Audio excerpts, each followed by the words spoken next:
लाडू लाडू मला माझ्याकडे उत्तरच नाही याचं, माझ्याकडे उत्तर लाडू असेल. लाडू काय तू गोड देऊन टाक. याला काय अर्थ आहे असं नाही. खूप छान करते. सो ह्या तिच्या काही गोष्टी ज्या आहेत या ती करून आम्ही मित्र होतो खूप चांगले, म्हणजे आजही आहोत. पण ते नातं मैत्रीतनं सुरू झालं. मी 17 वर्षाचे होते, तो काय 22-23 वर्षाचा असेल. तिथनं मैत्रीतनं ते सुरू झालं. खूप घट्ट मैत्री झाली. We were each others best friends. मला या माणसाबरोबर मी जशी आहे तशी आयुष्यभर कम्फर्टेबली जगता येईल असं तेव्हा वाटलं होतं. जे सो फार सो गुड अजूनही असं. आता ही कविता किती छान आहे ना, तो म्हणतो म्हणजे काय.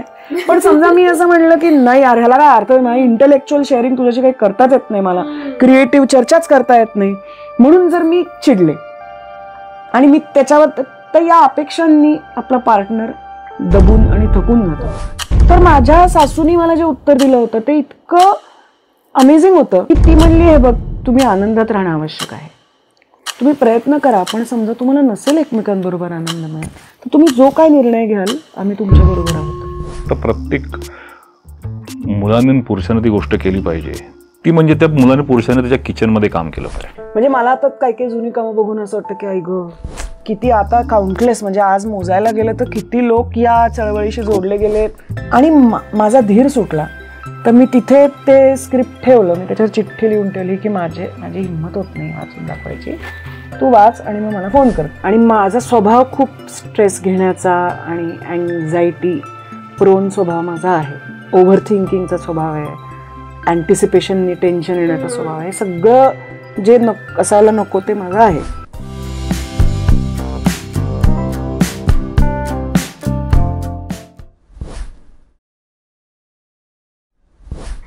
हॅलो नमस्कार. रोलिंग स्कोप या चॅनलवर मी रुचा मोये तुमचं मनापासून स्वागत करते. आज दिवाळीचा पहिला दिवस, वसुबारस.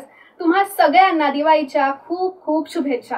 आपल्या आजूबाजूला लखलख चंदेरी तेजाची न्यारी दुनिया आहे आणि स्टुडिओमध्ये पण असेच तारे आपल्या सोबत आलेले आहेत. अभिनेत्री विभावरी देशपांडे आणि अभिनेता, दिग्दर्शक आणि इंडियन मॅजिक आयचे सहसंचालक ऋषिकेश देशपांडे. नमस्कार. नमस्कार ताई. जेव्हा मी ठरवलं ना की तुमचा इंटरव्ह्यू घ्यायचा, पॉडकास्ट वगैरे, तर त्याच्यामध्ये सगळ्यात पहिली गोष्ट मला ना दोघांची नावं जेव्हा बघितली, म्हटलं विभावरी देशपांडे, ऋषिकेश देशपांडे, मला सगळं हॅशटॅग विभाकेश म्हणजे डोक्यात वाटायला म्हटलं अरे हे छान वाटेल, आपण पूर्ण याच्यामध्ये ना हॅशटॅग विभाकेशने पुढे जाऊया.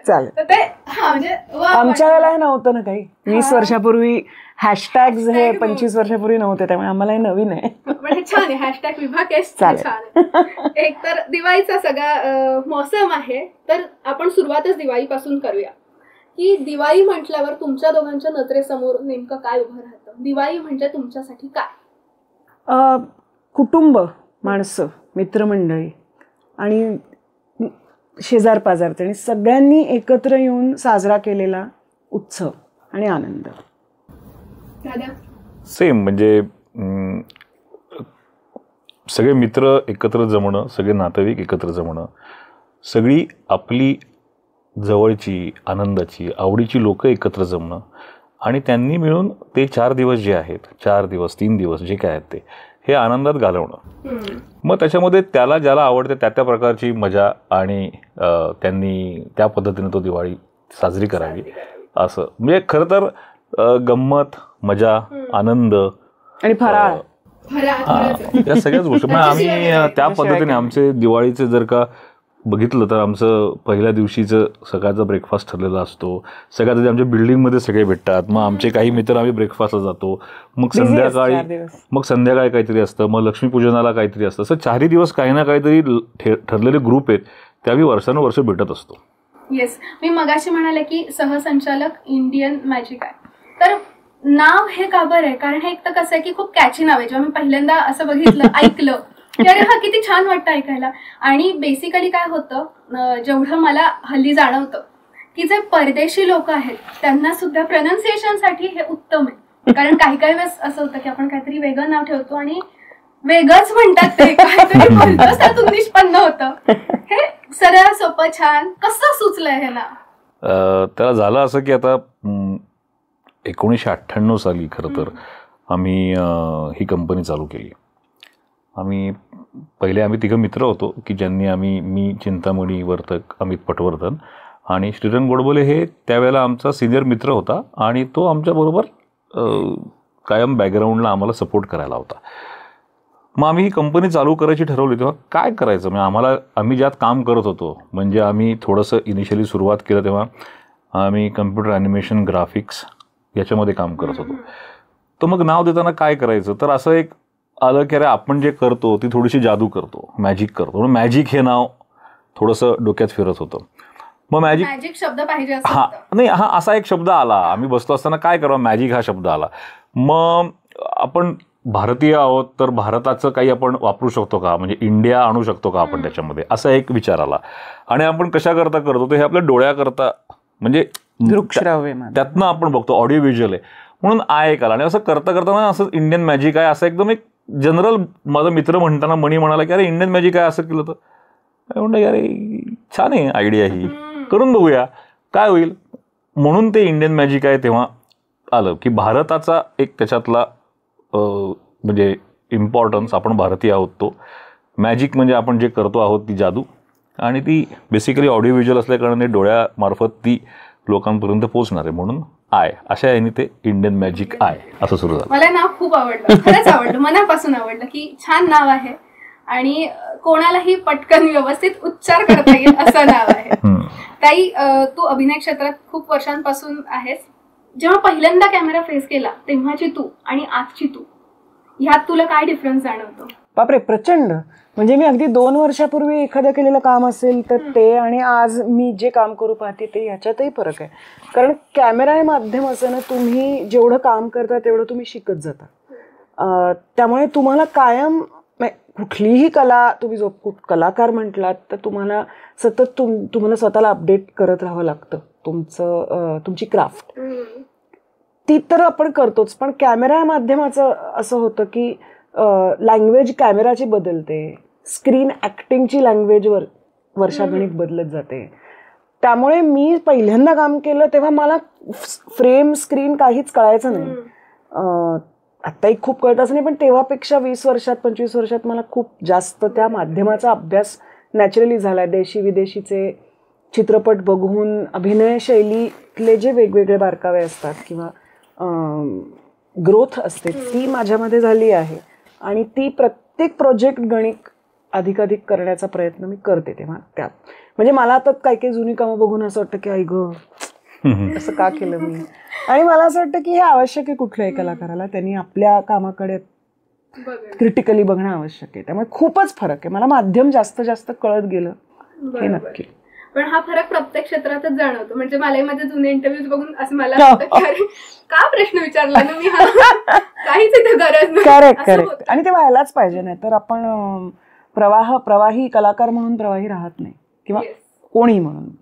तुम्ही दोघंही मेन नाटक क्षेत्रातून पुढे आले आहात, तर पूर्वीची नाटक पद्धती, आत्ताची नाटक पद्धती यामध्ये तुम्हाला काय फरक जाणवतो? कारण आता मला असं वाटतं पर्सनली बरेच चांगले विषय हाताळले गेले नाटकांमध्ये. याबद्दल तुमचं काय मत आहे? मला असं वाटतं की आपल्याकडे मराठी नाटक म्हणल्यावर अगदी असे 2 भाग पडतात. एक म्हणजे प्रायोगिक नाटक आणि एक व्यावसायिक नाटक. प्रायोगिक नाटकामध्ये वेगळ्या प्रकारचे प्रयोग अभावाने होतात. म्हणजे देवबाभळीसारखा प्रयोग झाला आहे उदाहरणार्थ कमर्शियल नाटकामध्ये, व्यावसायिक नाटकामध्ये, कमर्शियल नाटकामध्ये. कारण त्याच्यात एक वेगळं अर्थकारण असतं, त्याच्यामध्ये एक वेगळी गणितं असतात, ते एका वेगळ्या हेतूनी होणारं थिएटर असतं. चांगलं वाईट काहीच नाही, वेगळं आहे. त्यामुळे त्या स्पेसमध्ये जे ट्राईड अँड टेस्टेड आहे किंवा जो ट्रेंड आहे आता, जे चालू आहे किंवा जे वर्क होतं आहे ते तसंच नाटक केलं जातं. आणि प्रायोगिकमध्ये खूप प्रायोगिकच असल्यामुळे जास्त काय म्हणतात त्याला, निर्भीडपणे वेगळ्या प्रकारचं नाटक केलं जातं. तोही फरक आत्ता दोन्हीमध्ये दिसतोय. आत्ता व्यावसायिकमध्ये किंवा अनेक ठिकाणी पुनरुज्जीवन करण्याची आत्ता एक पद्धत आहे. आणि असा एक काळ असतो की कधीतरी खूप झपाट्याने नवीन काहीतरी शोधत असतात लेखक, दिग्दर्शक, जे त्या अर्थाने जी क्रांती आळेकर, तेंडुलकर, एलकुंचवारांनी त्या काळात आम्ही लहान असताना 80च्या 70च्या दशकात आणली, त्या प्रमाणात आत्ता लिखाणात किंवा त्याच्यात त्या प्रमाणात प्रयोग किंवा हिंमत कमी होते आहे असं मला वाटतं. हे कदाचित खूप कॉन्ट्रोवर्शियल स्टेटमेंट असू शकतं आणि मी जेव्हा असं म्हणते तेव्हा त्याच्यात मी पण आहेच. म्हणजे मी पण गेली 25 वर्षे लहान मुलांसाठी जे नाटक करते ते मी एकाच प्रकारचं नाटक करत आली. आत्ता मी तो आशय आणि शैली आणि ती मांडणी मोडण्याचा प्रयत्न केला आहे. तर आत्ता नाटक खूप लोक बघतायत, प्रेक्षक नाटकाकडे जास्त जातोय चित्रपटापेक्षा. ही खूपच चांगली गोष्ट आहे. त्यामुळे मला स्वतः सकट सगळ्यांना असं सगळ्यांची असं बोलावं असं वाटतं की आपण हीच ती वेळ आहे जेव्हा आपण हिंमत करू शकतो, थोडंसं वेगळं काहीतरी करू शकतो, मोठा छोटापेक्षा वेगळा विचार करू शकतो आणि वेगळं नाटक करू शकतो असं मला आत्ताच्या नाटकाविषयी वाटतं. नाही, मला असं वाटतं की त्या काळात त्या पद्धतीने नाटकं होत असतात. जसं विभा म्हणाली की कमर्शियल आणि प्रायोगिक, त्या काळाची जी रियालिटी असते त्या रियालिटीला धरून प्रायोगिक नाटकामध्ये वेगळे प्रयोग होत असतात आणि कमर्शियल नाटक जे असतं ते त्या काळाला त्या वेळेत म्हणजे त्या आपण असं म्हणू त्या काळात जे कमर्शियल नाटक चालतं त्या पद्धतीचं नाटक होत असतंच. आत्ता आपण 25 वर्षापूर्वीचं प्रायोगिक नाटक आणि कमर्शियल नाटक बघितलं तर अरे त्यावेळेला हे असं होतं, आता असं होतं असं आपण म्हणू शकतो. पण मला असं वाटतं की ते तसं बघणं हे चुकीचं असतं, कारण आताची रियालिटी आता आहे. आत्ताचं नाटक नाही तसं नाही म्हणत आहे मी असं म्हणते की नाही तू चुकी असं नाही म्हणत आहे मी. माझं त्याच्यावरचं फक्त हे सांगतोय की त्यावेळेला जे नाटक होतं ते त्या पद्धतीने त्या काळात त्या पद्धतीने होत होतं. आताचं नाटक आताच्या पद्धतीने होतं. विषय जसे म्हणतो आपण, जशी 25 वर्षामध्ये टेक्नॉलॉजी बदलली आहे, 25 वर्षामध्ये रियालिटी बदलली आहे.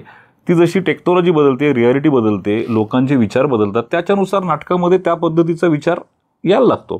म्हणजे आताचं नाटक विभाने आत्ता केलेलं मग तुम्हाला खा नाटक हे हे हे तुमच्या इटिंग डिसऑर्डरवरचं आहे. ते 20-25 वर्षापूर्वी इटिंग डिसऑर्डर हा विषय इतका चर्चेला पण जात नव्हता, जो आता आहे. आताची रियालिटी ती. सो त्यावेळेची रियालिटी जी होती त्या रियालिटीवर तेव्हाचं नाटक होत होतं ना प्रायोगिक.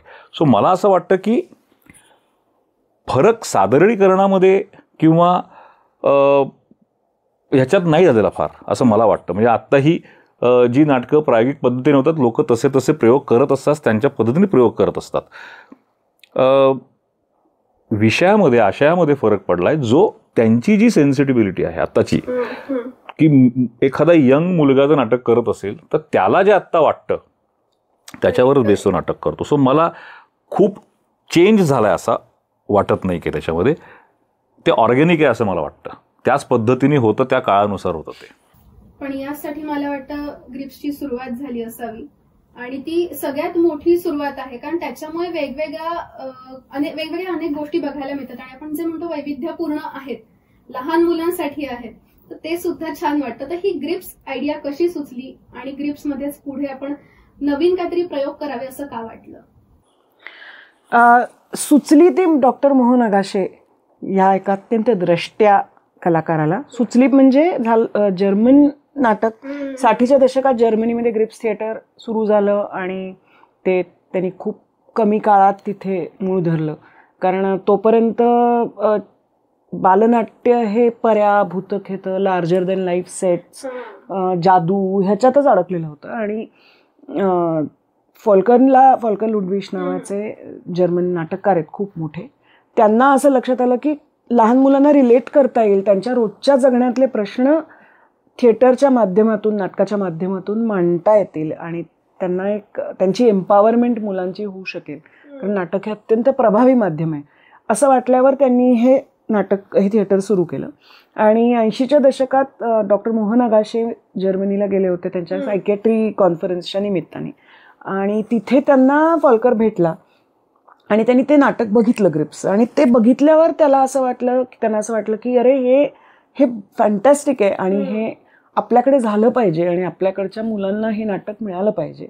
म्हणून मग त्यांनी फॉल्करला भारतात आणलं आणि त्यावेळेचे जे तरुण रंगकर्मी होते त्यात 4 वेगवेगळ्या प्रांतात कामं करणारे, एक म्हणजे थिएटर अकॅडमी संस्थेमध्ये श्रीरंग गोडबोले, तेव्हा तो अगदी तरुण होता, बंगलोरमध्ये एक जण होते, कलकत्त्यामध्ये एक जण होते, दिल्लीमध्ये एक जण होते. असं त्यांना एकत्र करून त्यांना या नाट्यप्रकाराची ओळख करून दिली गेली आणि वॉल्फगांग कॉल्नेडर नावाचे एक जर्मन दिग्दर्शक इकडे आले आणि त्यांच्याबरोबर रंगाने ती प्रोसेस लिखाणाची पहिलं नाटक अडॅप्ट केलं जर्मन नाटकावरून आणि तिथनं ती सुरुवात झाली.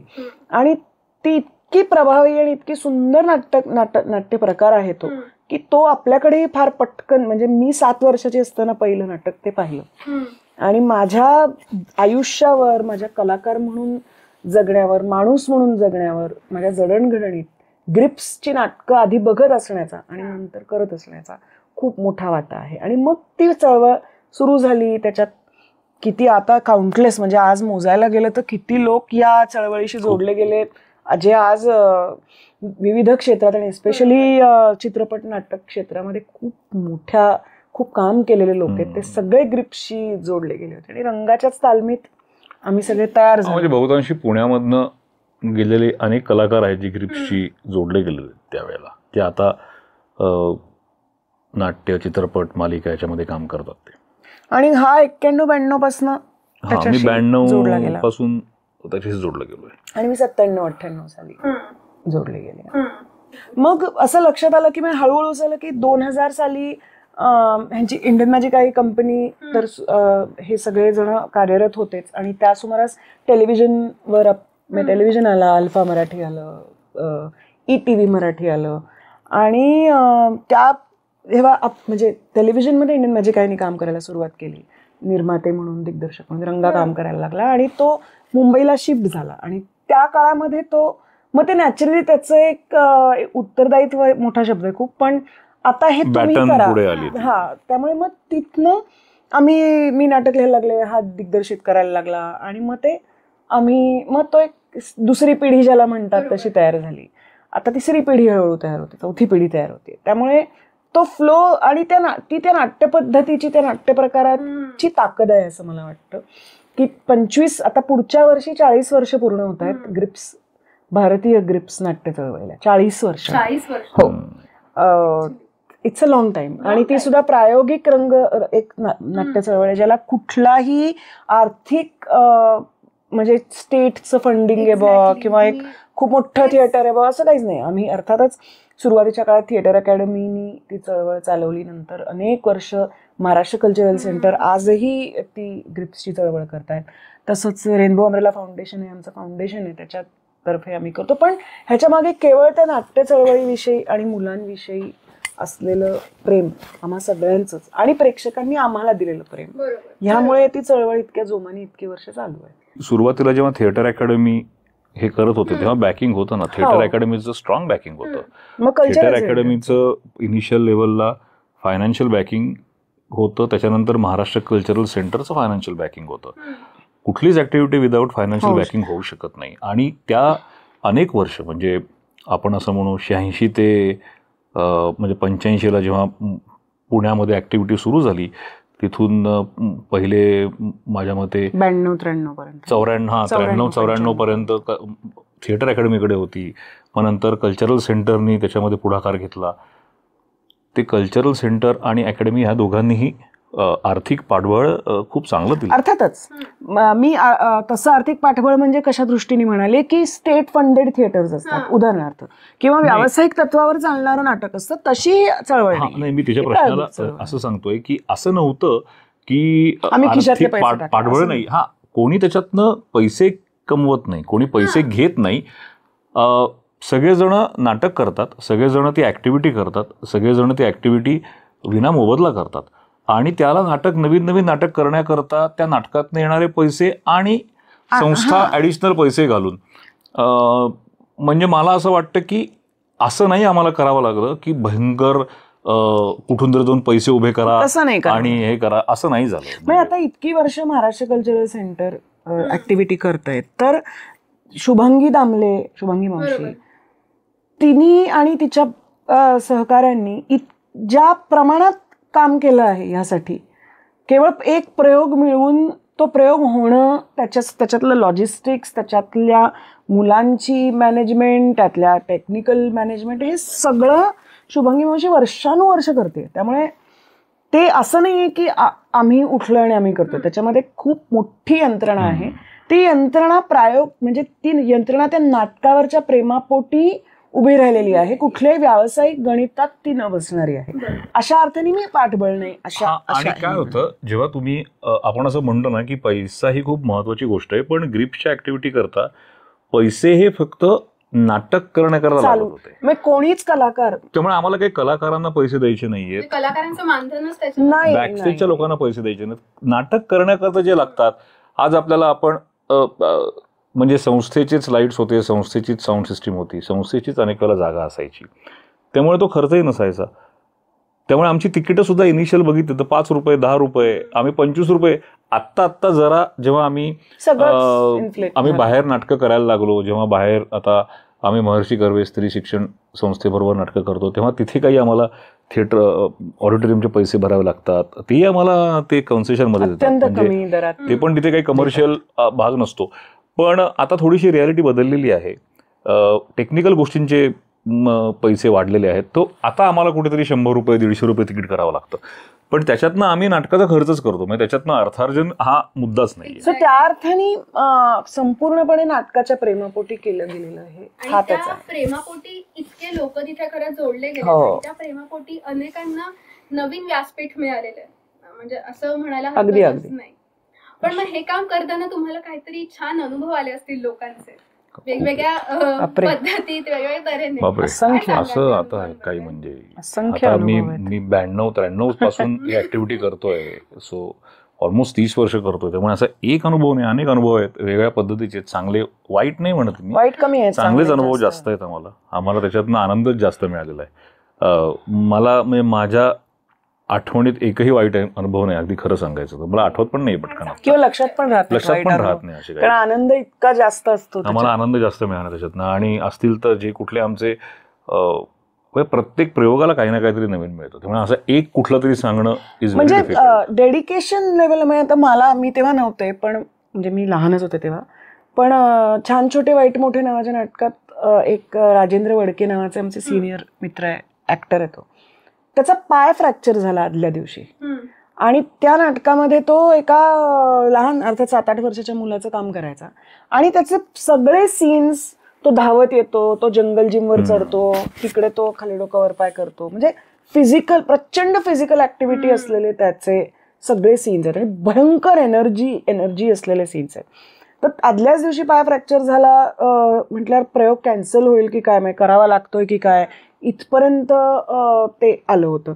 पण त्यांनी त्या प्रयोगापुरतं प्लास्टर 3 प्रयोग होते का? अच्छा, तो इंजेक्शन घ्यायचा, प्लास्टर काढून शो करायचा, इंजेक्शन घ्यायचा, पेन किलर शो करायचा, शो झाल्यावर जाऊन परत प्लास्टर लावायचा, दुसऱ्या दिवशी परत काढायचा, परत शो करायचा. ही डेडिकेशन किंवा हे काही वेगळ्या लेवलचं की, आणि त्याच्यात सिम्पल असतं की 3 प्रयोग म्हणजे 300 मुलं तर बघायला येतील, त्या 300 मुलांना डिसअपॉइंट नाही करत. किंवा आनंद इंगळे जेव्हा नाटकात न करता जेव्हा तो मुंबईला कमर्शियल ऍक्टिव्हिटी करायला गेला, कमर्शियल नाटक करायला लागला, सिनेमे करायला लागला, तेव्हा त्यांनी तो बिझी झाल्यावर पण आमच्या मे महिन्यामधल्या फेस्टिवलला त्यांनी कधीही नाही सांगितलं नाही. तो म्हणा तुम्ही प्रयोग लावा, मला प्रयोग कधी सांगा, मी पोचीन. आणि उपेंद्र लिमये असेल, असे अनेक म्हणजे ती लोक त्यांचं कमर्शियल याच्यातनं काही पैसे मिळतात, पदरचे पैसे खर्च करायचे.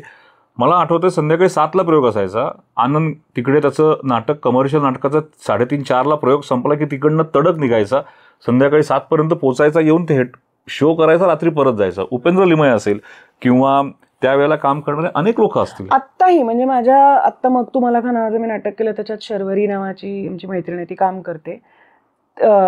नाटकाची तालीम सुरू झाली, त्याचा प्रयोगाची तारीख ठरली होती, आणि त्याच्या अचानक मधल्या काळात तिचं लग्न ठरलं, तर तिने लग्नाची तारीख प्रयोगानंतरची करा हे सांगितलं. म्हणजे तिचं आज आमचं नाटक ओपन झालं आणि उद्या तिचं लग्न झालं. आम्हाला आलेले हृदय म्हणजे खूप इमोशनल करणारे अनुभव हे मुलांकडनं आले. ते नक्कीच सांगायला आवडतील आम्हाला की आपण ज्यासाठी हे कशासाठी आपण सगळं करतो, इतकं जद्दोजहद करून, तर त्या मुलांसाठी करतो. आणि जेव्हा त्या मुलांकडनं एक अत्यंत प्रामाणिक आणि खरा रिस्पॉन्स येतो, तेव्हा तुम्हाला असं होतं की yes, I am doing something right. म्हणजे आम्हाला बोल बिंदास नावाचं आम्ही एक नाटक केलं होतं. असे खूप अनुभव आहेत, मी मोजके सांगते. बोल बिंदास नावाचं एक नाटक आम्ही केलं होतं. तेरे दे सोन नावाची NGO आहे, एक ओरिजिनली फ्रेंच NGO.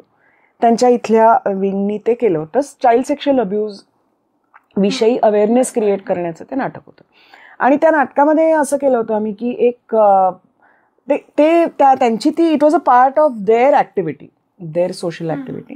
त्याच्यामध्ये ते प्रत्येक शाळांमध्ये एक बॉक्स ठेवायचं की काही समजा तुम्हाला बोलता येत नाही, इफ यू आर गेटिंग अब्युज्ड, मुलांना बोलता येत नाही, तर तुम्ही ते लिहा आणि त्या बॉक्समध्ये तुम्ही ते चिठ्ठी टाका. तर ते नाटक लिहिताना त्याच्यामध्ये मी असं केलं होतं की तो एक त्या बॉक्सची एक कॅरेक्टर केली होती आणि तो मुलांशी बोलायचा नाटकात की अनेक गोष्टी, नाटकाची गोष्ट होती आणि ते घडायचं जे घडायचं ते, पण तो म्हणायचा की तुम्ही ना मला सांगा तुम्हाला काय वाटतंय ते. आणि असं ते नाटक महाराष्ट्रात त्याचे अनेक प्रयोग झाले, मध्य प्रदेशात अनेक प्रयोग झाले. तर त्याच्यामध्ये 2 ठिकाणी असं झालं की कुठल्या तरी एका छोट्या गावामध्ये एका मुलांनी छोट्या 8-9 वर्षाच्या चिठ्ठी लिहिली. का मुलाच्या मित्राने चिठ्ठी लिहिली की माझा असा असा मित्र आहे आणि त्याच्या घरी त्याचा काका का मामा त्याला अब्यूज करतोय. त्यांनी त्याच्या भाषेत लिहिली होती. ती सापडली चिठ्ठी, ती त्या प्रिन्सिपलकडे गेली. प्रिन्सिपलनी ती लोकल पोलीस स्टेशनमध्ये तक्रार केली आणि दॅट अब्युजर वॉज अरेस्टेड. आणि तो फीडबॅक आमच्यापर्यंत आला. किंवा आम्हाला एक आठवतंय म्हणजे आम्ही पण आम्हाला खेळायचं नावाचं एक नाटक करायचो ज्याच्यामध्ये 92 साली बाबरी मशीद पडल्यानंतर जी दंगल झाली मुंबईत त्याची पार्श्वभूमी होती आणि मुलांमध्ये त्याचा मुलांवर काय परिणाम होतो हा तो विषय होता. तर हिंदू मुसलमान कॉन्फ्लिक्ट हा त्याचा बॅकड्रॉप होता. तर ते नाटकाचा प्रयोग झाल्यानंतर एक मुलगा आमच्याकडे आला आणि तो म्हणाला की ये इसका नाम अली है और ये मेरा दोस्त है, असं एकच वाक्य तो म्हणाला. तर it is so loud and clear आणि इट इज सो ओव्हरवेल्मिंग की आपण जे करतोय ते थेट मुलांपर्यंत पोहोचतंय आणि ते तुम्हाला इतका स्ट्रेट फीडबॅक देतात. असे अनेक प्रसंग. म्हणजे नको रे बाबा नाटक जे होतं आमचं त्याच्यामध्ये असं होतं की एक विधवा आई आहे आणि तिला 2 मुलं आहेत आणि ती आई लग्न करते दुसरं आणि घरी नवीन बाबा येतात अशी त्याची गोष्ट होती. तर एक कपल होतं ज्यांना लग्न करायचं होतं असंच. ते त्यांच्या नवरा त्याच्या मुलाला किंवा मुलीला, बायको तिच्या मुलाला किंवा मुलीला ते नाटकाला घेऊन आले. त्यांनी 3-4 प्रयोगांना त्या मुलांना आणलं, ते बघितलं. मुलांनी ते 4-5 वेळा नाटक बघितलं, त्यांना माहित नव्हतं काय. आणि मग विचारलं त्या आईने की हा बाबा आपल्या घरात चालेल का किंवा ही आई चालेल का, असं त्यांनी त्यावेळेला विचारलं. आणि मग ते मुलं म्हणली की हो आम्हाला चालेल, पण त्या बाबाने असं नाही केलं पाहिजे तसं ते असं की त्या नाटकासारखं. मग बाबा आम्हाला ओरडणार नाहीत ना नवीन बाबा, मग ही नवीन आहे असं नाही ना करणार. असं झाल्यावर त्यांनी लग्न केलं. असे खूप प्रसंग आहेत. पण आणि हे खूपच वेगळ्या लेवलचं आहे. म्हणजे नाटक प्रेक्षकांच्या किती मनात जातं आणि किती घर करतं आपण जे म्हणतो ना, ते अगदी म्हणजे तुम्ही म्हणाला त्यातले शब्द खरा ठरलेला आहे की खरंच घर करतो. नाही तर त्याच्याशिवाय ये अली ये मेरा दोस्त किंवा असं एक्झॅक्टली होणार नाही. किंवा पहिलं पान नावाचं नाटक होतं ज्याच्यामध्ये पर्यावरणाविषयी नाटक होतं ते की झाडं वाचवा, सिगरेट ओढू नका, असं तसं. आणि पृथ्वी थिएटरला त्याचा शो होता आणि त्या शो झाल्यानंतर त्या नाटकातलेच एक कलाकार सिगरेट ओढत होते बाहेर. तर एक मुलगा आला आणि तो म्हणला आप क्यों सिगरेट पी रहे हो, आपने देखा आप थे ना प्ले में, आपको समझ में नहीं आया, आप क्यों सिगरेट पी रहे हो, असं त्या छोट्या मुलाने येऊन जाब विचारला इन अ गुड सेन्स. तर ते फार त्यामुळे आणि मुलं तो हे होता आपण पहिलं पण नाही म्हणतो तो जो हिंदी केला होता आपण ना, नाही बहारचा शो होता. हा त्याचंच हिंदी नाटक होतं. तर हे खूप खूप प्रेशियस असतं कशाही पेक्षा. पण ही मुलांना फार रोखठोकपणे प्रश्न विचारतात आणि ही गोष्ट मला कौतुकास्पद वाटते. तर मी एकदा आमच्याकडे असंच 4-5 लहान मुलं आलेले आणि त्यांना काहीतरी मला असं वाटलं की गोष्ट सांगायची.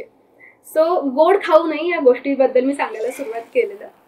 तर मी म्हटलं एक लहान मुलगा होता आणि तो प्रचंड गोड खायचा, म्हणून मग त्याचे आई वडील म्हणाले थांबी आता तुला ना गुरुजींकडे का घेऊन जातो. त्या मुलाने मला तिथेच थांबवलं.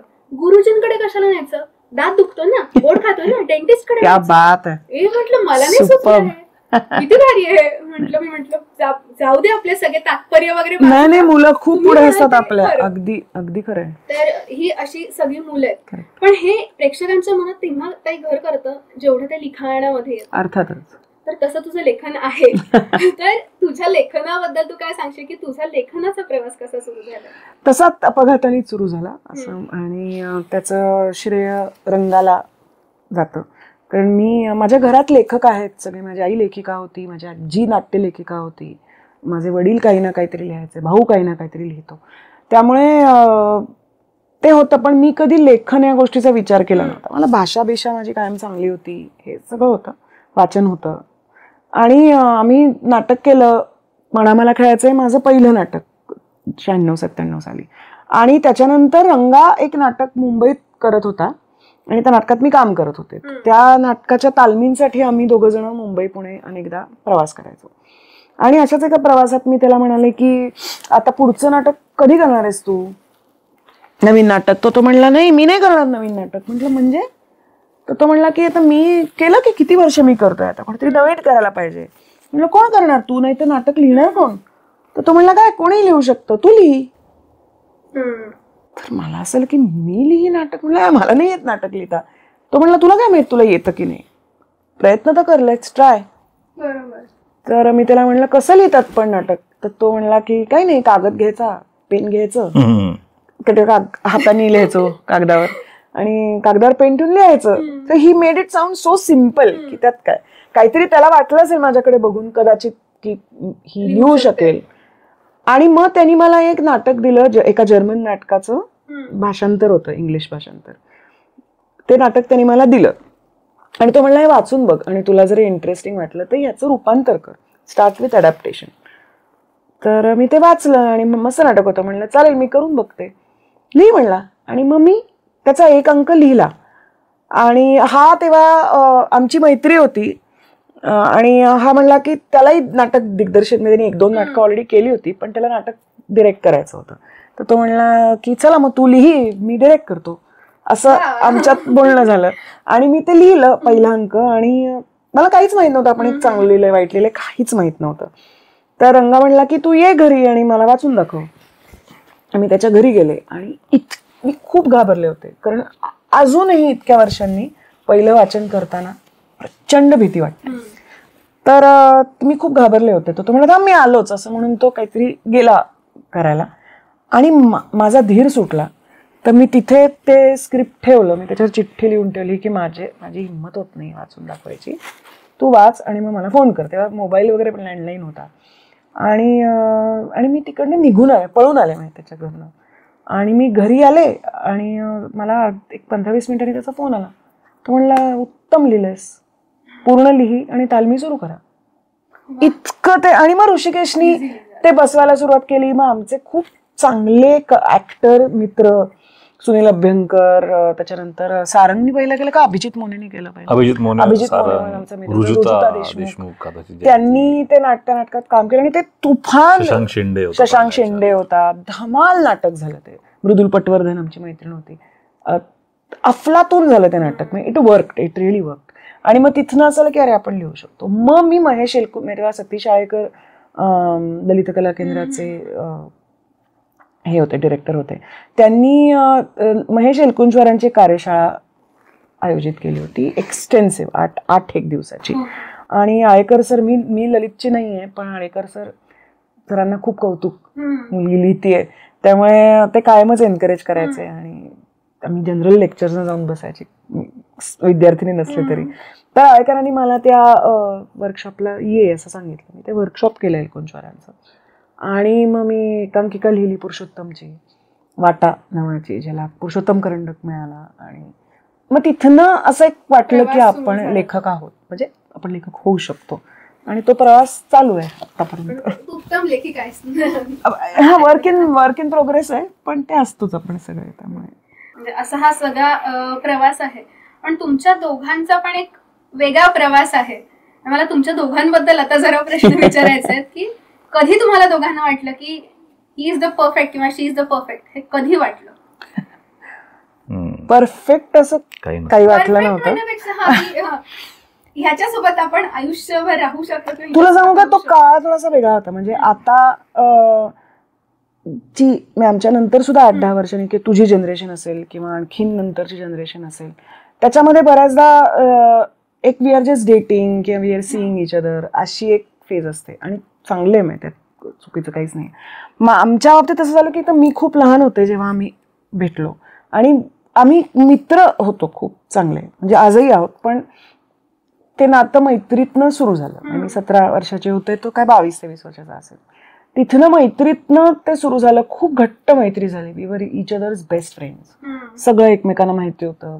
आम्ही रोज नाटकाच्या तालमींसाठी भेटायचो. खूप शेअरिंग होतं. कम्फर्ट झोन होता खूप पहिल्यापासून, अतिशय. आणि आपण जसे आहोत, जे आहोत त्याच्या सकट ह्या माणसाला आपण आवडतो किंवा माणूस मैत्रीण म्हणून असेल का असे ना स्वीकारतोय, हे लक्षात आलं. मग एका पॉइंटला कुठेतरी त्याला जाणीव झाली की दिस इज नॉट जस्ट फ्रेंडशिप. कारण तो माझ्यापेक्षा वयाने पण मोठा आहे, त्याला एक लाईफ एक्सपिरियन्स पण होता. आणि मला ती व्हायला एक थोडा वेळ लागला, पण नंतर ते खूप ऑर्गॅनिकली मैत्रीचं नात्यात रूपांतर झालं असं. आणि सगळ्यात महत्वाचं कसं असतं, जेव्हा तुम्ही ठरवून समजा एखाद्या मुलाने किंवा मुलीने असं ठरवलं असेल की आता आपण दोघं एकमेकांकडे एक पार्टनर म्हणून बघायचंय किंवा लग्न करायचं, आपण काही म्हणू त्याला, त्यावेळेला सुरुवात जर तिथे असेल ना, तर it is always we put our best foot ahead, की माझ्यातलं चांगलं काय हे दाखवायचा प्रयत्न आपला सुरू होतो. फॉर्च्युनेटली आम्ही मित्र असल्या कारणाने ही वेळ नव्हती की माझा चांगला गुण काय, सगळंच माहिती होतं. चांगलं माहिती होतं, वाईट माहिती होतं, यातले प्रॉब्लेम्स काय आहेत हे माहिती होते दोघांनाही. त्यामुळे असं कधी ही वेळच नाही आली आणि ते ऑर्गॅनिक झालं. म्हणजे आमची मैत्री होती, मैत्रीतनं आम्ही एकमेकांना असं म्हणून हे रिअलायझेशन व्हायला पण 3-4 वर्षानंतर झालं रिअलायझेशन. तोपर्यंत आम्ही अनेक वेळेला भेटायचो, कॉफी प्यायला जायचो, रोज भेटायचो, रिहर्सल असायची, मी तिच्या घरी जायचो, आम्ही अनेक वेळेला कुठेतरी हॉटेलमध्ये कॉफी प्यायला भेटायचो. आणि तेव्हा बाकीच्या चर्चा खूप आमच्या होत असायच्या. जेव्हा हे रिअलाइज झालं आणि ते खूप ऑर्गॅनिकली होऊन गेलं, म्हणजे त्याला आम्हाला फार काही भयंकर कष्ट करावे लागले असातला भाग नाही. आणि जेव्हा आमचं लक्षात आलं आम्हाला दोघांना की आपल्या दोघांना वी लाईक इच अदर, तेव्हा मग लग्नच करायचं असं आमचं ठरलं. म्हणजे ते असं नव्हतं की आता विचार करून लेट्स गो लिव्ह इन असं काही नव्हतं. हा तो काळही नव्हता. आणि तेव्हा असं होतं की आता अजून काय ओळखायचं एकमेकांना. म्हणजे म्हणजे आता मला या माणसाबरोबर मी जशी आहे तशी आयुष्यभर कम्फर्टेबली जगता येईल असं तेव्हा वाटलं होतं. जे सो फार सो गुड अजूनही असं वाटतं. ही गोष्ट खूप आवडली ती म्हणजे तुम्ही दोघांनी जसे आहात तसं एकमेकांना ऍक्सेप्ट केलं. म्हणजे हा कुठेही प्रश्न नव्हता, पण आता माझ्या मनात हा प्रश्न आला की हल्ली आमच्या जनरेशन मध्ये हे खूप होतं, किंवा या पुढच्या जनरेशन मध्ये पण की हे असं होतं की लगेच कुठल्या गोष्टी ऍक्सेप्ट केल्या जात नाहीत एकमेकांच्या. तर या हल्लीच्या जनरेशनला एक काय म्हणू, तुम्ही सिनियर ताई दादा ह्या नात्याने म्हणेन, अपार्ट फ्रॉम एनिथिंग, तुम्ही काय सांगाल? नाही काही सांगणार मी सांगेन. नाही सांगणार नाही म्हणजे काय, मला असं वाटतं तुझं होते. मी सल्ला नाही देणार, कारण खूप वेगळी जनरेशन आहे, माइंडसेट्स त्यांचे वेगळे आहेत. त्यामुळे असं करा तसं करू नका असं मी म्हणणार नाही. आणि तू जसं मगाशी म्हणलीस तसं आधीपासून माहिती होतं त्यामुळे काही हे झालं नाही, तर तसंही नाही. नातं म्हणजे तुम्ही मित्राचे लव्हर्स किंवा फियॉन्से आणि त्याचे नवरा बायको या ट्रान्झिशन मध्ये अनेक इश्यूज असतात. तुम्ही एकत्र राहिल्यानंतर गोष्टी खूप बदलतात, किती आधी तुम्ही एकमेकांना ओळखत असाल तरी. त्यामुळे no relationship is a joy ride, no relationship is a cake walk for sure. सुरुवातीच्या काळामध्ये, विशेषतः सुरुवातीच्या काळात, आमच्यासाठी तो सुरुवातीचा काळ खूप रफ होता, खूप कॉम्प्लिकेटेड होता. आमच्या ते भांडणं होत होती, अगदी अटीतटीला पण आम्ही आलो. पण त्या सुरुवातीच्या काळामध्ये तुमची नात्याविषयीची कन्व्हिक्शन काय आहे ही खूप क्रुशियल असते. की मला ह्याचा त्रास होतोय, याचा राग येतोय, भांडणं होत आहेत, पण मला हे नातं टिकवायचं आहे का मला हे नातं मोडायचं आहे. हे तुमचं असलं की त्याच्या पुढे मग तुमचा या दिशेने तरी प्रवास होतो, त्या दिशेने तरी प्रवास होतो. अनेकदा हे नातं म्हणजे आपल्या आधीच्या पिढीमध्ये, आमच्या आधीच्या पिढीमध्ये अनेकदा आपल्या आजूबाजूला दिसतं की अत्यंत दुःखी कपल्स असतात, जी हे मोडता येईल ही शक्यताही नसते त्यांच्या मनात. त्यामुळे आयुष्यभर दुःखात जगतात.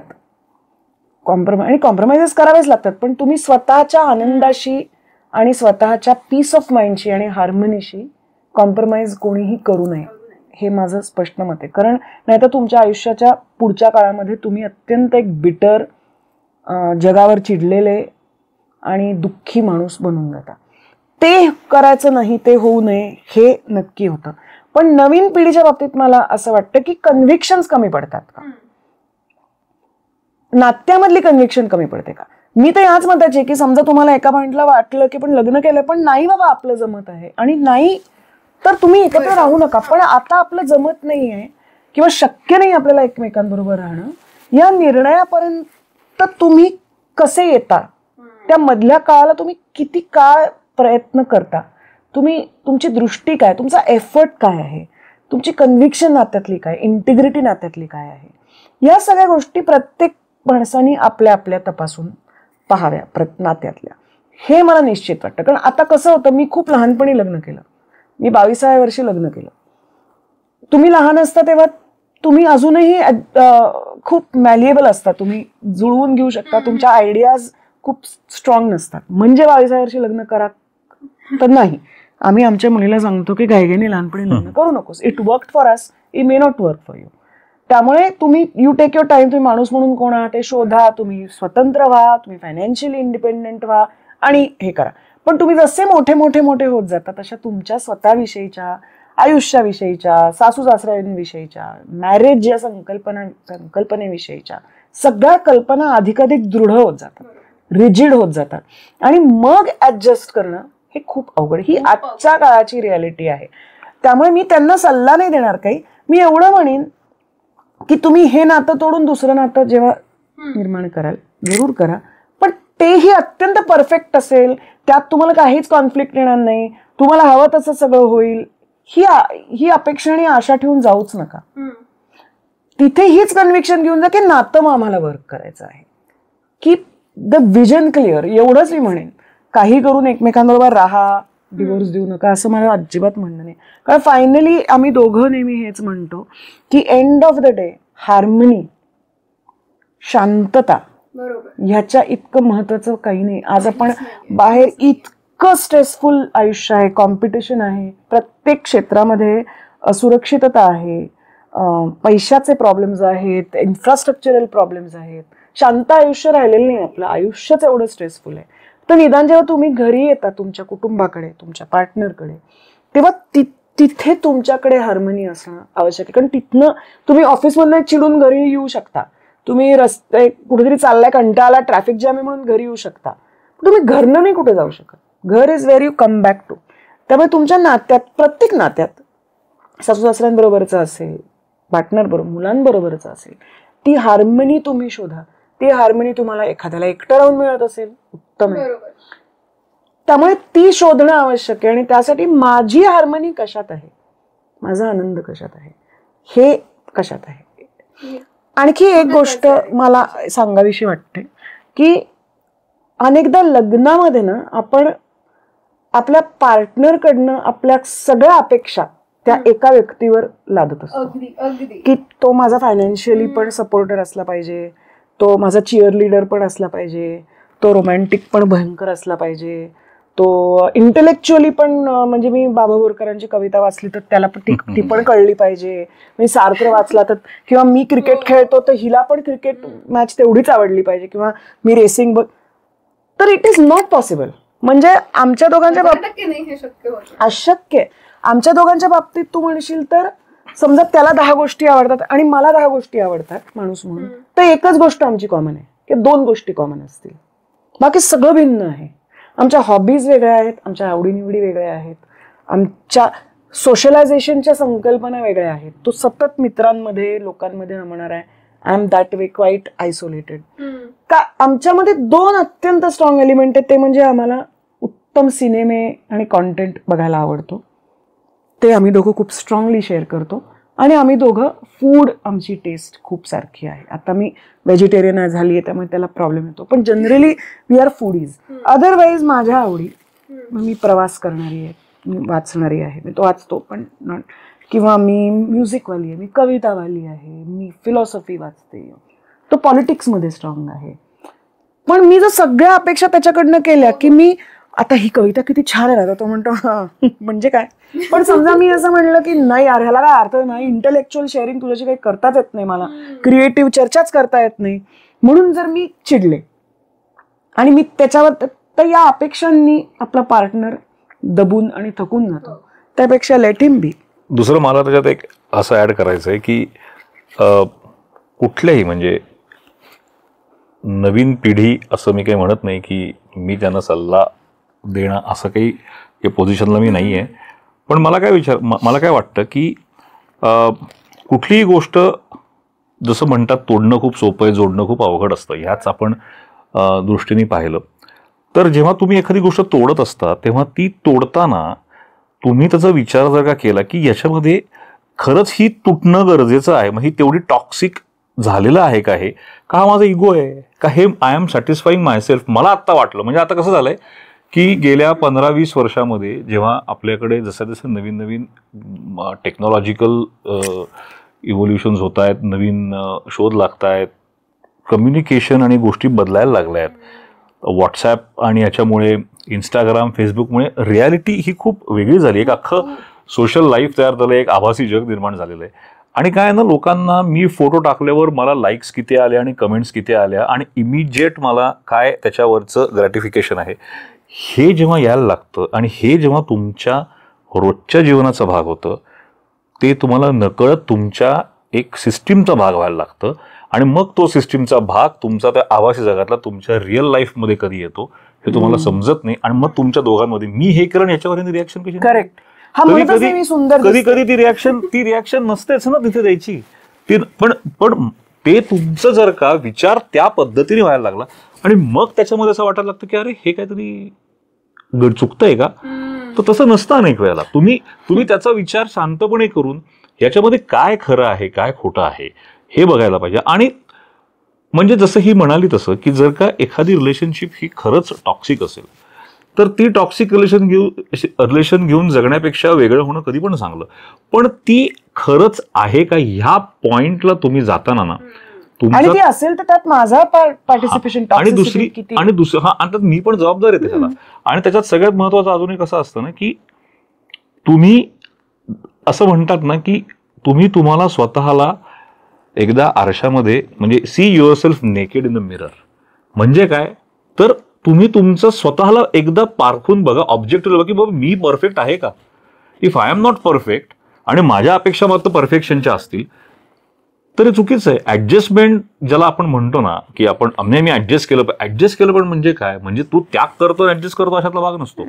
यू हॅव टू सिच्युएशन काय, सिच्युएशन नुसार तुम्हाला बघितलं पाहिजे. सो मला असं वाटतं की आताच्या पिढीने कोणीही रिलेशनशिपमध्ये असलेल्या माणसांनी ह्याचा विचार करणं गरजेचं आहे.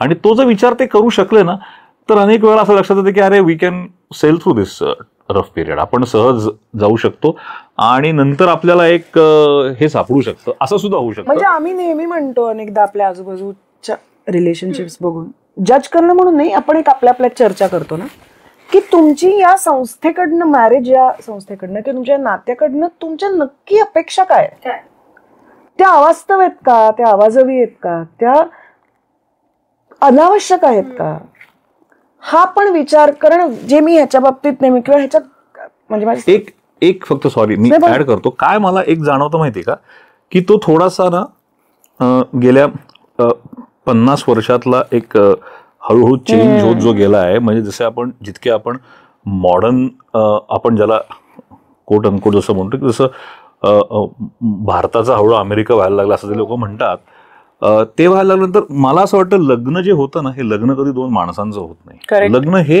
2 माणसं आणि 2 कुटुंबांचं होतं.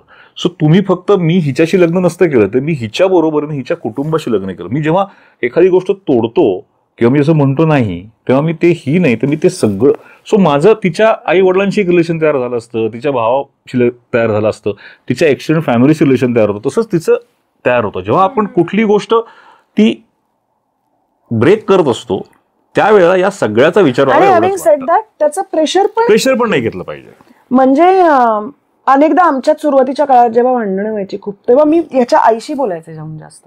मग असा एक प्रसंग आहे खूप पूर्वी की मी तिला म्हणलं होतं की मला ना अशक्य याच्याबरोबर राहणं.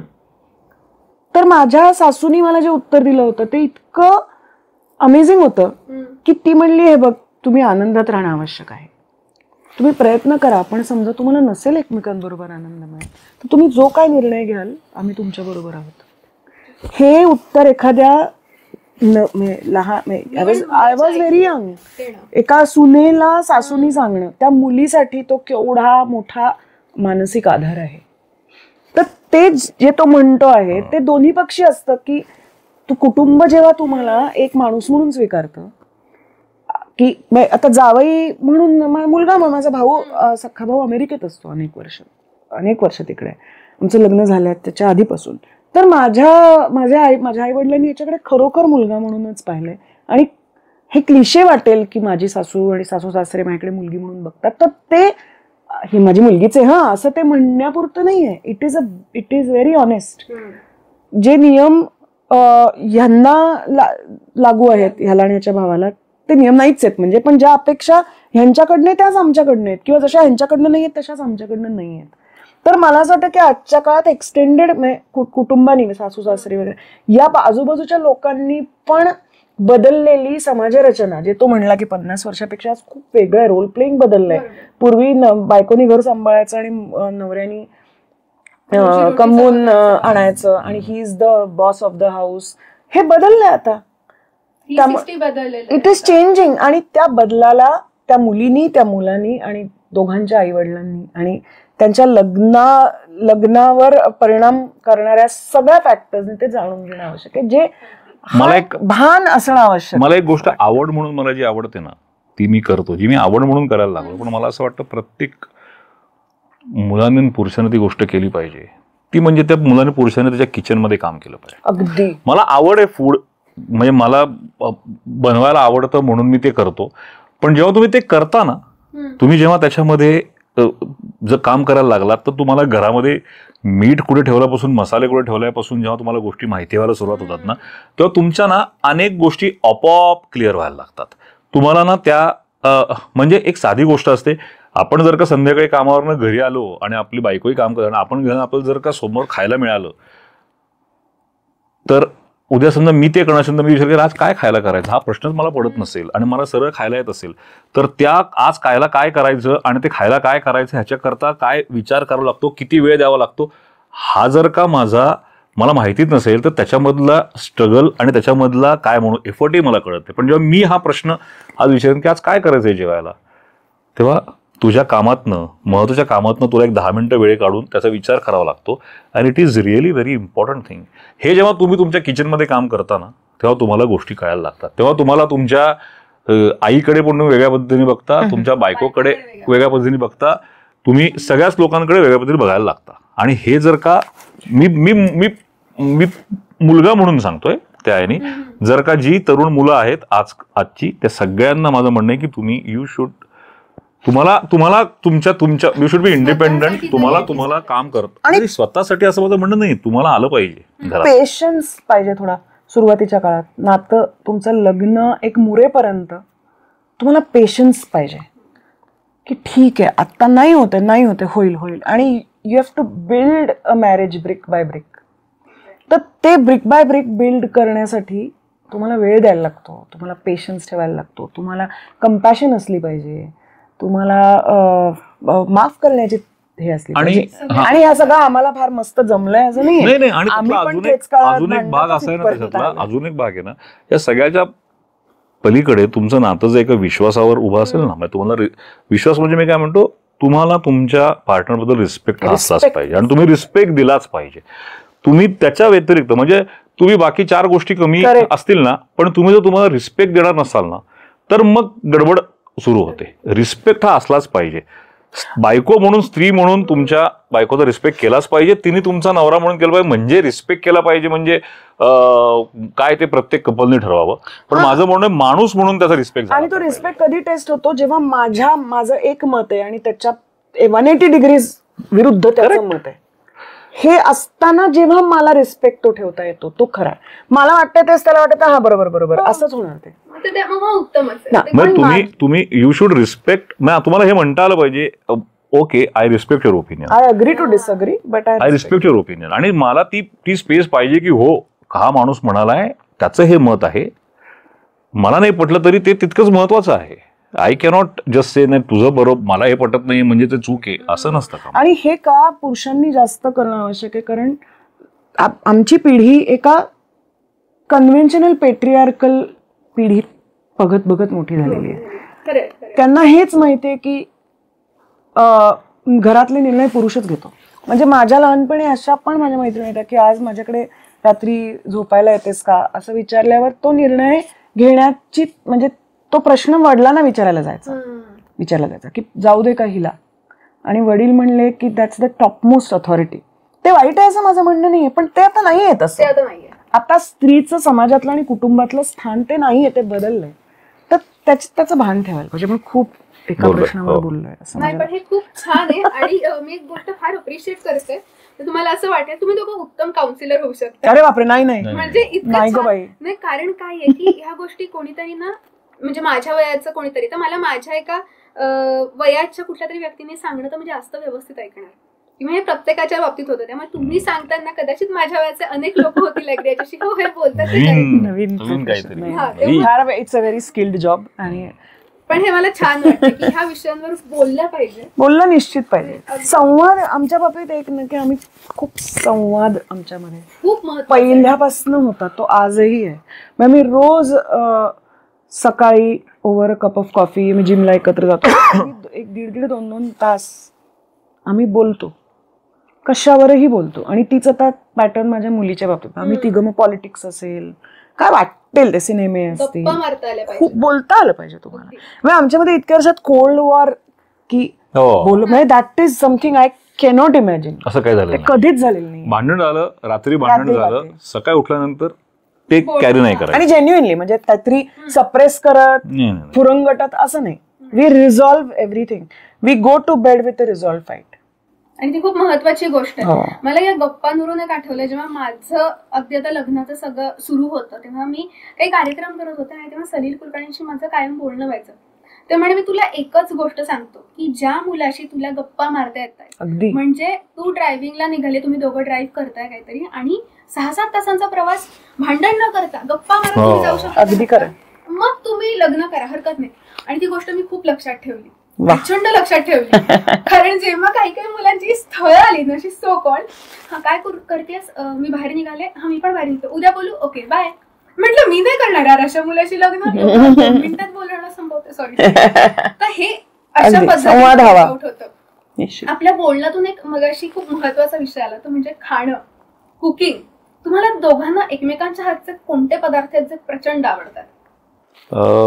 आता मी असं म्हणत नाही विभा ही उत्तम स्वयंपाक करते, पण तिची प्रायोरिटी नाहीये. त्यामुळे माझं असं म्हणणं नाहीये की तिने रोज घरात स्वयंपाक करून मला, कारण ती बऱ्याच 100 गोष्टी अजून करत असते आणि माझ्या मते त्या तिला जास्त आवडतात, तर तिने ते जास्त करणं गरजेचं आहे. तिच्या सांगतो ना तिच्या काही गोष्टी आहेत तिच्या खूप छान करते. ती ट्रफल पुडिंग खूप मस्त करते, ती कॅरमल कस्टर्ड खूप मस्त करते, डेझर्ट मधलं सोन सांगायचं म्हटलं तर. ती खूप चांगली साबुदाण्याची खिचडी करते. ती खूप चांगलं एक साऊथ इंडियन स्ट्यू आहे जो ती फार मस्त करते. ती बेक व्हेजिटेबल खूप छान करते. सो ह्या तिच्या काही गोष्टी ज्या आहेत या ती करून आय अप्रिशिएट फॉर साबुदाण्याची खिचडी. मला खूप आवडते. हा ती चांगलं करते. किंवा हा ती अशा काही गोष्टी तिच्या आहेत की त्या ती, आणि म्हणजे असं नाहीये की ती करत असते गोष्टी नवीन नवीन, पण या तिच्या ज्या गोष्टी आहेत ना, हा तिचा हातखंड आहे. म्हणजे ती साठकन करून ती कॅरमल कस्टर्ड, तर मध्ये कॅरमल कस्टर्ड आमच्याकडे सवित्र म्हणत कॅरमल कस्टर्ड, अरे ते कॅरमल कस्टर्ड हे आता स्टॉल टाकायला झालं, आता आपण हे करूया, विकायला लागेल आपल्याला, आता इतक्या वेळा करतेस. आणि ऋषिकेश खूप उशिरा, त्या पहिल्यापासून स्वयंपाक नाही करायचा तो एका पॉइंटला अचानक त्याची आई उत्कृष्ट स्वयंपाक करते. उत्कृष्ट म्हणजे she is one of the finest cooks I have met. आणि अत्यंत सहज नॅचरली करते, वर्षानुवर्ष केलाय हे पण मुळात चांगला स्वयंपाक काही जे करेल ते उत्तम करतात. तर मला असं वाटतं ते कुठेतरी जेनेटिकली पण त्याच्यात आलं असावं. आणि एका पॉईंटला त्याला ती एकदम ती गोडी निर्माण झाली आणि तो ते करायला लागला. आणि एक काळ आता जरा कमी करतो तो, पण एक काळ असा होता की तो खूप असं मेडिटेटिव्हली स्वयंपाक करायचा. म्हणजे ते 1.5-2 तास असा असायचा की त्याच्या हातात फोन नसायचा. कारण अदरवाईज खूप फोन असतो त्याच्या हाताचं, नाही इज क्वाईट ॲडिक्टेड. पण तो 1.5-2 तास त्याच्या हातात फोन नसायचा आणि तो खूप असा तल्लीन होऊन स्वयंपाक करायचा. आणि फार क्वचित वेळा असं होतं की त्यांनी एखादी गोष्ट केली आणि ती चांगली झाली नाही, असं फार नाहीच होत. म्हणजे he is extremely good at it. आणि मन लावून आणि मनापासून तो स्वयंपाक करतो, वेगवेगळ्या गोष्टी करून बघतो. He is very creative. म्हणजे त्याच्यातला जो आता जसं तो म्हणले की सुरुवातीला तो नाटक दिग्दर्शक त्यांनी डिरेक्ट केली, आपण मधली अनेक वर्ष तो व्यवसाय आणि त्यातला फायनान्स आणि मॅनेजमेंट ह्याच्यात खूप ओढला गेला असल्यामुळे त्याच्यातला जो क्रिएटिव्ह एलिमेंट आहे तो थोडासा खाली गेला आहे. तर तो मला अनेकदा त्याच्या स्वयंपाकात तो क्रिएटिव्ह साईड त्याची रिफ्लेक्ट होताना दिसते. अनेक गोष्टी चांगल्या करतो तो मटण. आता मी गेले 1.5 वर्ष शाकाहारी झाले, त्यामुळे इतक्यात त्याच्या हातचं काही खूप मला खायला मिळालेलं नाहीये, पण तो उत्कृष्ट मटण बनवतो, अप्रतिम मटण बनवतो. ते एक त्याचं अगदी आमचे मित्रमंडळी ऋषिकेशचं मटण खायला, त्याच्या हातचं मटण खायला येतात. अजून काय चांगला बनवतोस? पास्ता खूप चांगला बनवतो, ओलिओ पास्ता. तो या एक्सक्लुझिव्ह डिशेस खूप चांगला. आणि तो जनरली सगळंच गोड वस्तू मी चांगल्या करते जास्त, पण बाकी सगळंच त्याला तो टिपिकल स्वयंपाक नाही, आमटी भात भाजी पोळी वगैरे तो करत नाही आणि त्याला येत पण नाही. पण बाकी या गोष्टी तो खूप. पण मटन इज नंबर 1. असं काहीतरी की ते फक्त ऋषिकेश मटन. नल्ली निहारी करतो खूप चांगली. मटन बिर्याणी पण मध्ये त्याने एकदा खूप चांगली केली होती. एग्ज खूप छान करतो तो, म्हणजे टर्किश एग्ज. मग त्याच्यामध्ये तो ते सार क्रीम हे करणार, मग ते तो सगळं असं त्याचं ते प्लेटिंग तो करणार. हा फॅन्सी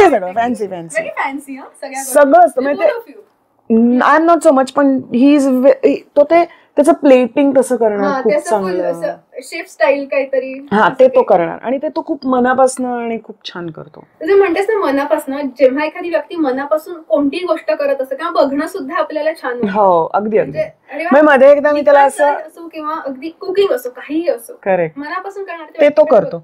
मध्ये मी त्याला असं जेव्हा तो खूप स्वयंपाक करायचा रोज, तेव्हा त्याला विचारलं होतं की कसं काय तू रोज करतो स्वयंपाक. तर तो म्हणला मला ना it works as a stress buster for me. तर मी त्याला म्हणलं चांगलं आहे, मग मी तुला I make sure that you are stressed enough all your life. मी पुरेसा स्ट्रेस तुला देईन म्हणजे तू रोज स्वयंपाक करशील. पण आता आपण ह्याबद्दल बोलत आहोत की सगळे खाण्यापिण्याचे पदार्थ, तर तसाही दिवाळी आहे. दिवाळीतला समजा एखादा पदार्थ म्हणजे ऋषिकेश दादा आणि दिवाळीतला एखादा पदार्थ म्हणजे विभावरी तर कोणता? मला हा प्रश्न अरे असं जस्ट लेट युअर इमॅजिनेशन. कोणताही पदार्थ की काही नाही, असं काही नाही की त्या पदार्थाशी काही स्वभाव मिळतात जुळतात का, काहीही चालणार. मला लाडू मला माझ्याकडे उत्तर नाही याचं. माझ्याकडे उत्तर लाडू असेल. लाडू काय तू गोड देऊन टाक, याला काय अर्थ आहे. असं नाही. चकली. कोण? मी चकली. वाव, मला खूप आवडते आणि खुसखुशीत असते. चांगली केली असेल तर त्याला एक असा एक चटका असतो, नसतं मिळमिळीत नसते ती, त्याला एक मजा असते. तसा आहे तो. तर मी जर हिचं सांगायचा एक पदार्थच जर हिला सांगायचं असेल ना, तर मग मी असं म्हणेन मोदक. दिवाळीचा कुठे पण तो मी काय म्हणलं पदार्थ दिवाळीचा पदार्थ विचारला तर दिवाळीला मोदक खातात. डोंट वरी, आम्ही नाही खातात दिवाळीला मोदक सगळीकडे प्रत्येक. ते अशा करता की ती काय अशी वर्ण वृक्ष आतनं सॉफ्ट किंवा नारळ नाहीये सॉफ्ट आतनं असं नाहीये. बऱ्यापैकी सॉफ्ट, बऱ्यापैकी ती जसं आपण मोदक असतं की वरणही सॉफ्ट आतनंही सॉफ्ट, तशा पद्धतीची आहे. जे आहे ते आहे अशा पद्धतीची आहे. पण आपण अजून एक बोलतोय मगाचपासून ती म्हणजे हार्मनी, मेंटली तुम्ही स्टेबल राहणं. तुम्ही दोघं म्हणजे आता दादाचं तर कळलं की कुकिंग आहे, पण ते सोडून ह्या सगळ्या गोष्टींमध्ये स्ट्रेस बस्टर म्हणून स्वतःची मेंटल हेल्थ जपण्यासाठी तुम्ही काय करता? व्यायाम. मी धावते आणि व्यायाम करते. मला ते खूप, कारण मेडिटेशन मला जमत नाही, प्रयत्न पुरेसे होत नाहीत माझ्याकडनं.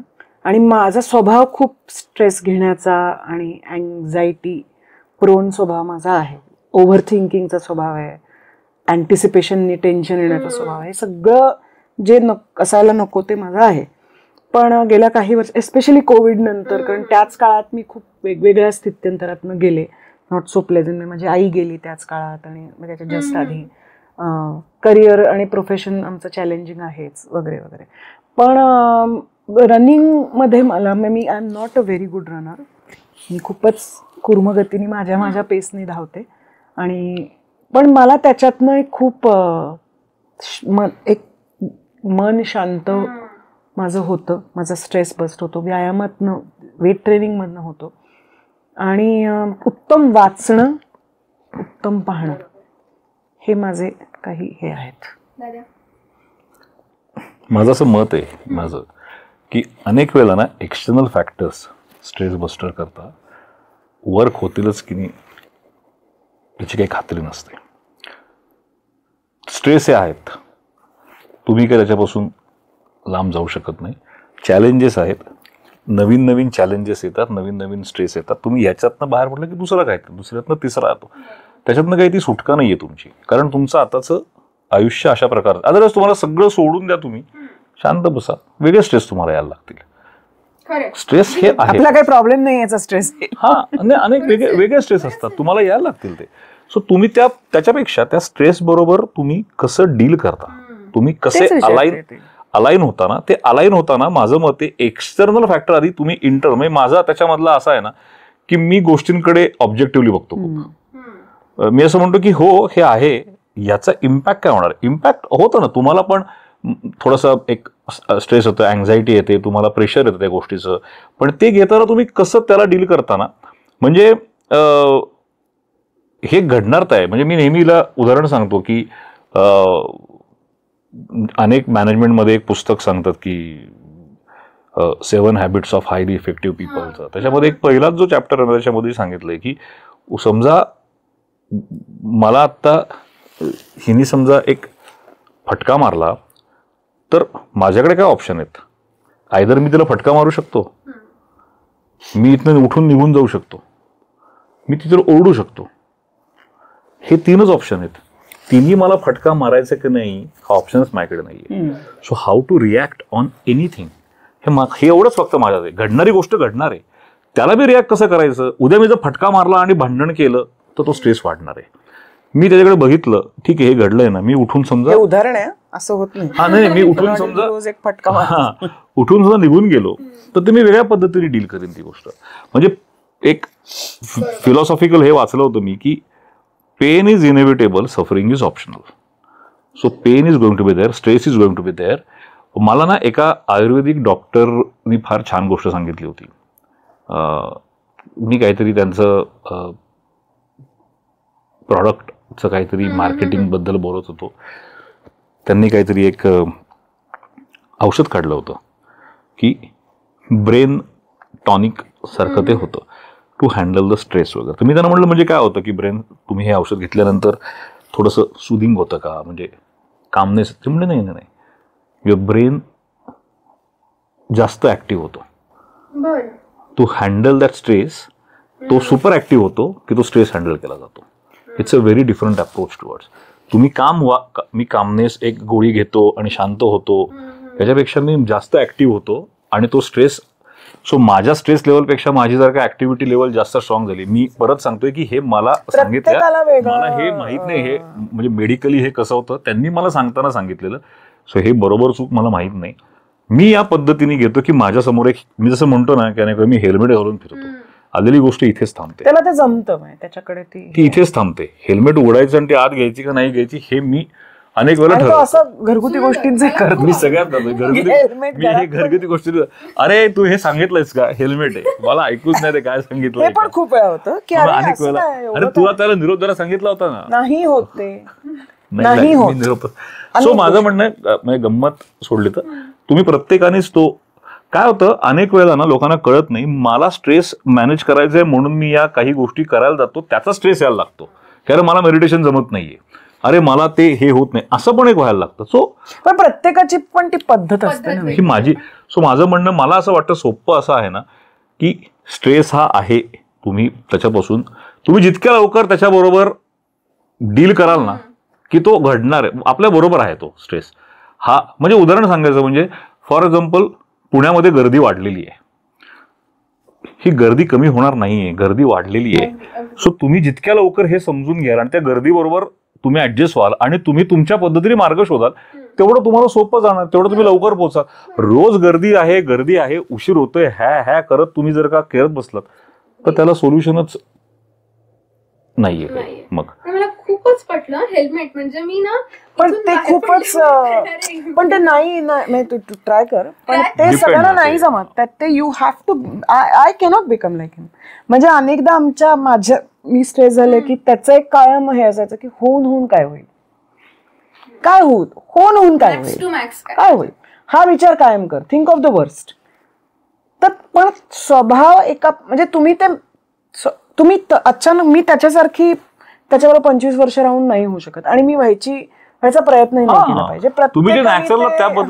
आपले मार्ग शोधले पाहिजे. त्यामुळे दॅट इज हिज वे. हा म्हणजे त्याचा वेगळा स्ट्रेस नाही, अरे मी तुझ्यासारखं ऑब्जेक्ट मला स्ट्रेस होतोय की मी इतकी कॅलेस कशी काय, मी नाही होऊ शकत तसं त्याचं ते घेण्यात काहीच अर्थ नाही ना. पण ही गोष्ट छान आहे, तुम्ही दोघांनी त्यावेळी एकमेकांना ऍक्सेप्ट पण केलेलं आहे की हे त्याला काही पर्याय नाही. पण मला खरंच ही हेल्मेट का आवडली गोष्ट, कारण मी पण त्याच झोन मधली की जरा खुट्ट झालं आपण म्हटलं ना की खूप काहीतरी ओव्हर थिंकिंग करायचं. मग ते जर मी हेल्मेट लावलं तर नको बाबा तू येऊच नको. तू हेल्मेट नाही लावू शकणार. तुला हे फक्त लक्षात येईल की ही सवय तू करू शकशील कदाचित की मी ओव्हर थिंक करते हे मला कळलं आणि मी आता थांबे.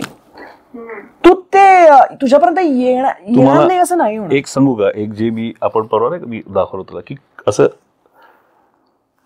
म्हणतात की तुम्ही ना एखाद्या स्ट्रेसमुळे प्रॉब्लेममुळे ना तुम्हाला जास्त डोक्यात त्रास होतो रियालिटीपेक्षा. रियालिटीमध्ये तेवढा त्रास होतच नाही त्या गोष्टीचा जेवढा तुमच्या डोक्यात तुम्हाला त्रास होत असतो.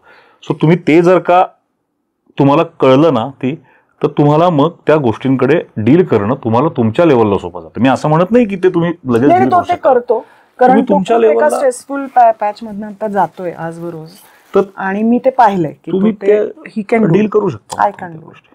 मला ह्या तुमच्या दोघांकडून वेगवेगळे जे छान मत मिळतात ना, नाही ते माझ्यासाठी असं आहेत ना की हो मी इथे येण्यापूर्वी पण काहीतरी स्ट्रेस घेऊन आले होते की मला लवकर पोहोचायचंय, हे नॉर्मल गोष्ट आहे. पण बरोबर आहे ना की मला ती हेल्मेट लावायचं की समोरचा माणूस कसा चाललाय, अशी गाडी चालवली, हेल्मेट.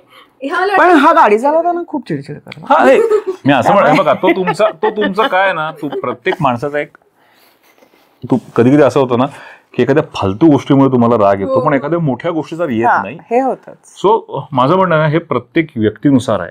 त्या माणसाने त्याच्या स्ट्रेसशी कसं डील करायचं हे त्यांनी, देर इज नो मॅन्युअल. म्हणजे जे ही म्हणेल ते मला जमेल माहित नाही, मी म्हणेन ते हिला जमेल माहित नाही, तुला जे वाटतं ते हिला जमेल असं वाटत नाही. सो प्रत्येकाचं वेगळं आहे. आणि जे तुम्हाला करून बरं वाटतं, आणि तुम्हाला म्हणजे बरं वाटतं म्हणजे काय की तुमचा जो एक हे असतो ना, आपण ज्याला काय म्हणतो, म्हणजे इफेक्टिव्हनेस तुमचा, म्हणजे तुमची ते काम करण्याची, आज तू जे काम करतेस त्याचा इफेक्टिव्हनेस जर का तू मेंटेन करू शकलीस with that stress, then you are managing the stress, असं मला वाटतं. बरोबर. मॅनेजिंग तू जर का तो इफेक्टिव्हनेसच तुझा गेला त्या स्ट्रेसमुळे, then you are not managing. So माझ्याकरता जास्तीत काय की हे सगळं असताना मी माझ्या सगळ्या गोष्टी करू शकत असेल, मी माझं जे माझं इफेक्टिव्ह माझ्या कार्यातलं आहे हे मी जर जमवू शकत असेल ना, तर आय एम मॅनेजिंग. ओके, पुढचं मी एक पुस्तक वाचलं होतं ज्यांनी मला खूप आय ओपनिंग ठरलं. ते बेने ब्राऊन नावाचे एक अमेरिकन रायटर आहे, तिचं गिफ्ट्स ऑफ इम्परफेक्शन नावाचं पुस्तक आहे. फार सुंदर पुस्तक आहे. तर त्याच्यामध्ये तिने हे सांगितलं की तुम्ही इम्परफेक्ट आहात हे आधी एक्सेप्ट करा, तुमचा निम्मा स्ट्रेस जाईल. आणि इट्स अ गिफ्ट. तुम्ही गिल्ट तुमच्या मनात कायम लहानपणापासून अगदी कळायला लागल्यापासून गिल्ट आणि शेम या दोन गोष्टी अशा भरल्या जातात की हे कसं केलंस तू, असा कसा डबा नाही संपला किंवा कसं आणलंस तू, तिथनं ते सुरू होतं आणि त्याच्यातनं आपण स्वतःची एक परफेक्ट इमेज तयार केलेली असते आणि त्याच्याशी आपणच मॅच नाही होऊ शकलो तर आपण स्ट्रेस घेतो. आपल्याला त्रास त्याचा तर होतो. त्या पुस्तकाने मला खूप फार महत्वाचं माझ्या वहिनीने मला ते पुस्तक रेकमेंड केलं, दिलं आणि गिफ्ट. ते पुस्तक वाचल्यानंतर मला खूप I understood many things better. हे खूप छान आहे. तर ते जरूर वाचा मी पुस्तक अगदी म्हणजे मी आता की मी ते पुस्तक वाचेल आणि प्रत्येकाने अशा गोष्टी वाचणं मला वाटतं महत्वाचं आहे. आणि जेवढं वाचणं महत्वाचं आहे ना, मला वाटतं तुम्हाला दोघांना एका छान मोठ्या कार्यक्रमात बोलवावं आणि तिथे तुमच्याशी मनसोक्त अजून गप्पा माराव्यात. इतकं भरभरून आणि गप्पा मारायला आपल्याला आवडतं. गप्पा मारायला कुठे गप्पा मारायला आम्ही कुठे जातो. खूप मला मजा आली आणि खूप गोष्टी मला स्वतःला, तुम्ही जे म्हणता की आपले डोळे उघडतात, तसे माझे ना काही काही गोष्टीत अरे हो की असे डोळे उघडले या पॉडकास्टमध्ये माझं स्वतःच. मी एक काय सांगतो माहिती का, मी नेहमी असं म्हणतो की आपल्याकडे ना कायम एक खूप मोठं आपल्याला दाखवतात की म्हणजे आता क्रिकेटर व्हायचं तर सचिन तेंडुलकर व्हायचं, बिझनेसमन व्हायचं तर एकदम अनिल अंबानी आणि मुकेश अंबानी, अनिल अंबानी, अझीम प्रेमजी, अदानी हे सगळे डोळ्यासमोर येतात, टाटा बिर्ला लोक. आपल्या रोजच्या आयुष्यात आपल्या आजूबाजूला ना खूप सक्सेसफुल लोक असतात. आपण ना डायरेक्ट तिथे उडी मारायच्या आधी ना आपण छोट्या छोट्या लोकांची, तुम्ही जर का बोलायला सुरुवात केली ना आणि तुम्ही जस्ट शेअर करायला सुरुवात केली ना तरी तुम्हाला ना आपोआप उत्तर मिळायला लागतं. Without telling the exact issue, start talking, start sharing. म्हणजे ना मी एक पुस्तक वाचलं होतं, म्हणजे ते खूप त्यावेळेला गाजली होती, चिकन सूप फॉर द सोलची सिरीज होती. त्यातली एक गोष्ट फार मस्त होती की त्याच्यामध्ये त्याच्यात एक गोष्ट अशी होती ना की एका माणसाला सांगितलं की वाय अज्युम.